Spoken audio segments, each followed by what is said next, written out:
Աստանայում սկսվել է Նիկոլ Փաշինյանի և Ղազախստանի նախագահ Կասիմ-Ժոմարթ Տոկաևի հանդիպումը։ Ղազախստանի նախագահի նստավայրում ղեկավարների առանձնազրույցից հետո նախատեսված է պատվիրակությունների ընդլայնված կազմերով հանդիպումը։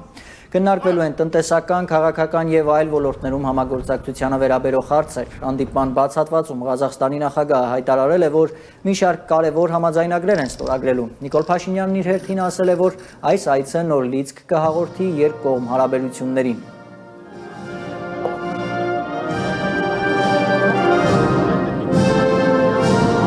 Կարծում եմ, որ մեր հարաբերությունների այս նոր շրջափուլը բացվեց նախորդ տարի ձեր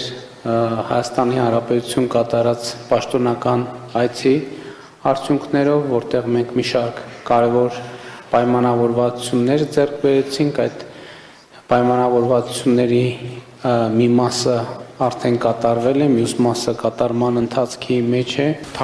Հայաստանի վարչապետի այցը առանձնահատուկ նշանակություն ունի։ Մենք վստահ ենք, որ այն զգալի խթան կհաղորդի մեր երկրների ռազմավարական գործընկերության զարգացմանը։